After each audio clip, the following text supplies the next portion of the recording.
Amen. Another beautiful day. Glory be to God. Father, we thank you for this wonderful day. What a glorious day. Bless you, Lord Jesus. As we are gathered at your throne this moment, oh God, give us deep understanding of your word. Bless us through your word. Give us directions, oh God. Show us the way. Speak to us, oh God. In Jesus' mighty name. Amen. Amen. Amen. Ezekiel 37, verse 3, New King James Version. And he said to me, Son of man, can these bones live? So I answered, O Lord God, you know. Today we are looking at part 11 of the topic, Can these bones live? So we want to quickly go through the many prayer boosters. We looked at 4 the last time. So the fifth factor we are considering today is right motives. Some do not ask at all. Some don't even ask at all in prayer. All they do when they go to the presence of God, they just complain and complain and complain. And some don't even complain. Some just go there, Father, thank you. You know what I want. Jesus himself said, ask and it shall be given to you. Even in our text, he said to Ezekiel, prophesy. God could have done it. He could, but he needs man's involvement. He needs man's permission on this earth because he has given authority to man on this earth. So you must not just complain and murmur and talk and talk and talk. Say something. Ask in prayers. He said, ask and it shall be given unto you. James 4:2.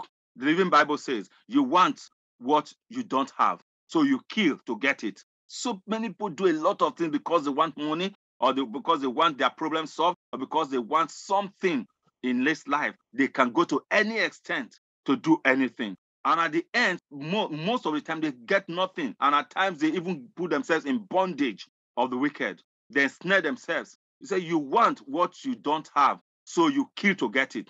You long for what others have. There are so many people, they are always longing and lusting after other people's property, whatever other people have, they want to have it. And it says you cannot afford it. You start a fight to take it away from them, from those people. You want one way or the other. At times, jealousy, envy makes you to want to take it from them. You wish you were the one that has all those things. That's not good, and that will not help you. It continues in that James chapter 4, verse 2.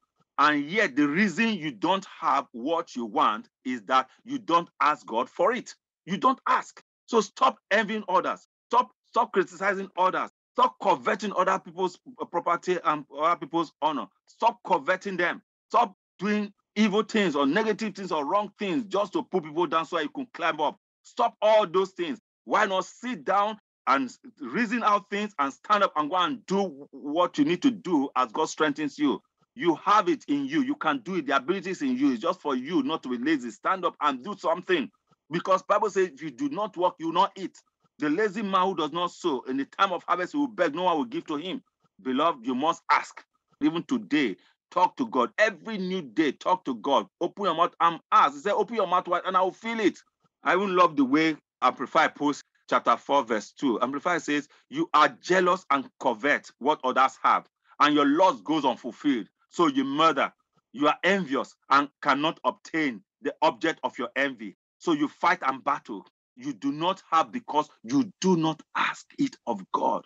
Remember what that songwriter said in that hymn, what a friend we have in Jesus. He said, what needless pains we bear because we do not carry everything to God in prayers. Let's take everything to God in prayers, beloved. Verse 3. And now, even when you ask, you don't get it because your whole aim is wrong. You want only what will give you pleasure.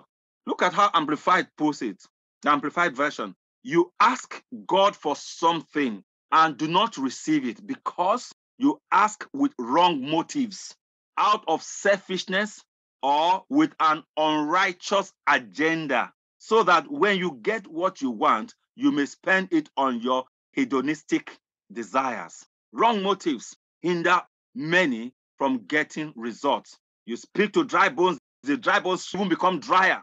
Why? Because your motives are wrong. What is your motive? Why do you want that thing that you are praying for? You must have the right motive. Examples of right motives.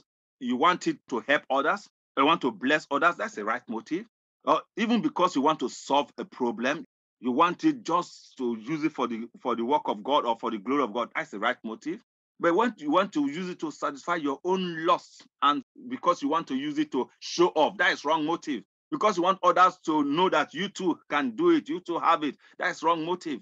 Just if you want it for sake of competition, if you want it because you want to hurt others, that is wrong motive. These are wrong motives. So we must organize our motives well and have the right motives for anything we desire or want to do in life. It's very important. If you want to go far in that very adventure, have the right motive. If you want to get started at all, you need the right motive. 1 Corinthians chapter 10, verse 31. So then, whether you eat or drink or whatever you do, do all to the glory of our great God. That is the best motive. Once that motive is in place, anything you ask in his name, he will do it. As far as it is to give him glory, because God will not share his glory with any man. He does not want to do it for you and then you go and give glory to somebody else. You come to church, you get prayers from men of God, and you go to native doctors. That is very bad. God will not share his glory with anyone. And at the end, you don't even know who to thank. You go thank this, you go thank this, or go thank this. No, be focused and have a proper motive. You are doing it to give glory to God. Yes, that is good. Stop jumping from pillar to post. Let your expectation be strong and look unto Jesus, the author and finisher of your faith, not unto man. Number 6, fasting. Mark 9:29, the Voice translation. Jesus told his disciples, he said, that sort of powerful spirit, that spirit that possessed that boy, that threw him into fire, that made him to convulse, you could not cast him out because that kind of powerful spirit can only be conquered with much prayer and fasting. It means the demons have levels as well. There are different categories of demons. They are not all the same. There are some that are stronger than others. So there are times that you need to add fasting. If you must have better testimonies, greater victories, fasting will help you. If you are doing fasting on its own without prayers, you are just starving yourself and trying to lose weight. Fasting is to boost your prayers. It helps you to concentrate and helps to empty you of any distraction here and there and helps you to focus on your prayers and on the Lord and on that goal. So add fasting to your prayers most of the time, especially when you are prayed and that mountain is not moving. Add fasting to it. You have fasted one day, make it 2 days. I've fasted 2 days and 3 days, make it 1 week. And don't give up until you have victory. As Jehoshaphat and Israel fasted and prayed, there was a revealed word of God. You see, adding fasting to prayer can give you a revelation from God. They acted on this rhema and had victory. So apart from explorative study and biblical meditation, prayer and fasting can also bring the revealed word of God. If you read 2 Chronicles chapter 20, verse 3, and from 12 to 14, it says in verse 3 that Jehoshaphat proclaimed the fast. By the time they did that, verse 14, then the Spirit of the Lord came upon Jehaziel, the son of Zechariah, the son of Benaiah, the son of Jeiel, the son of Mattaniah, a Levite of the sons of Asa, in the midst of the assembly. A prophecy came, revelation from the Lord came because they fasted and prayed unto the Lord.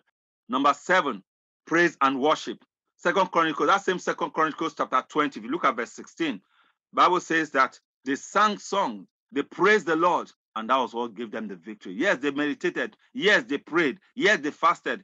But the praise and worship, that was the final straw that broke the camel's back. 2 Chronicles chapter 20, verse 16 to 23. Tomorrow go down against them. They will surely come up by the ascent of Ziz. Verse 22. And now when they began to sing and to praise, the Lord set ambushes against the people of Ammon, Moab, and Mount who had come against Judah, and they were defeated. Today, and anytime the enemy knocks at your door, instead of fidgeting and complaining and mourning and blaming God or blaming anybody, just go into praise and worship. There are times all you need is just praise God.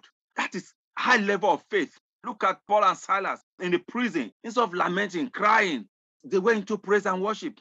They praised God. They worshiped God until there was an earthquake in that prison and their chains were destroyed and they were let loose. Prayer, worship, and praise will let loose anyone that is in bondage.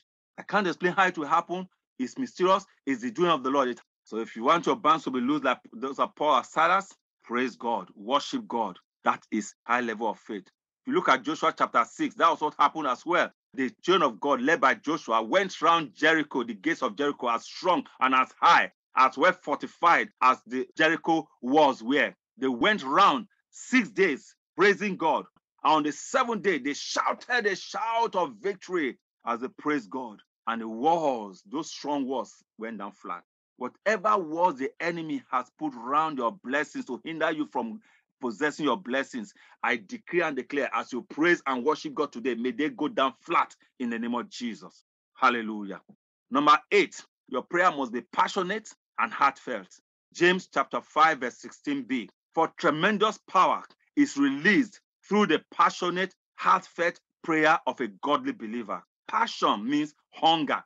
Passion means desire, craving, yearning, zeal. It means intensity. It means enthusiasm. So you must have all this in your prayers. As you pray, you must pray with enthusiasm, not in weakness, not in doubt, not lazily. No, pray with expectation, pray with intensity, pray with zeal, pray with some craving as you crave for food, as you crave for every other thing in life. Crave for prayers.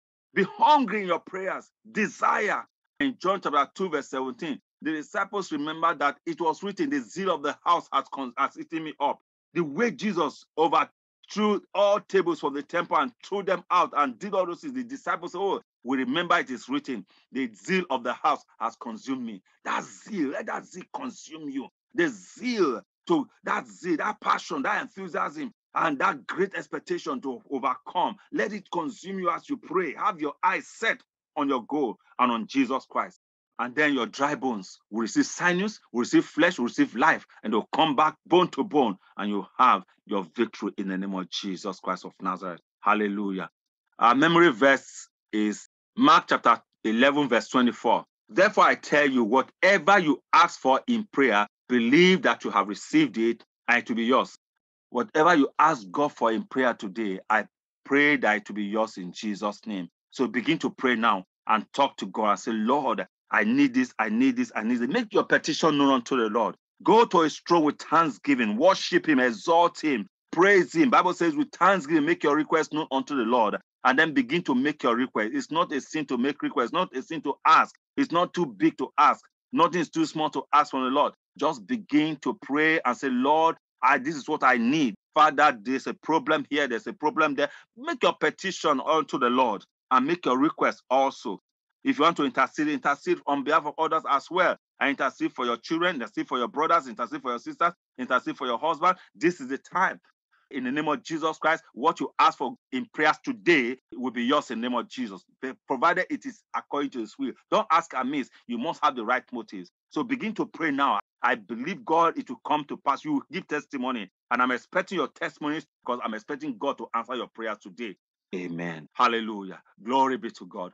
God is faithful. As this video ends, you go ahead and keep praying your prayers and don't stop until your spirit is satisfied.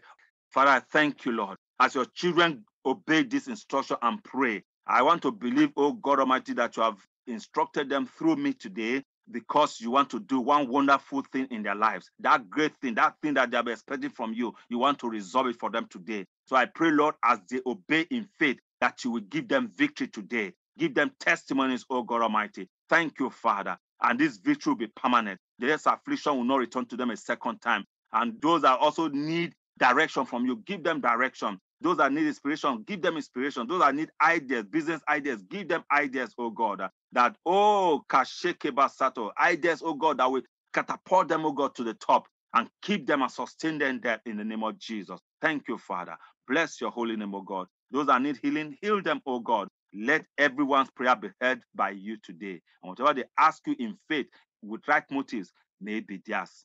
In Jesus' mighty name. Amen. Amen and amen. If you are not born again, repeat after me. Lord Jesus Christ, I'm very sorry for going my own ways. I repent for my sins. I know you died for my sins. You were crucified, you resurrected, and you are coming again. So I surrender my entire being into your hands. Spirit, soul, and body, please take control. Help me, Lord, in Jesus' mighty name. Amen. Amen. Father, I commit those who have just given their lives to you, that you sustain them, keep them, and protect them. No weapon formed against them shall prosper. Whatever the enemy wants to do to take them back, they will not succeed in the name of Jesus. Strengthen them. And when Christ comes, I pray you'll be one of the saints to be raptured. In Jesus' mighty name. Amen. Amen and amen. And don't forget, Jesus loves you, and righteousness exalts a nation, but sin is a reproach to any people. God bless you. Goodbye.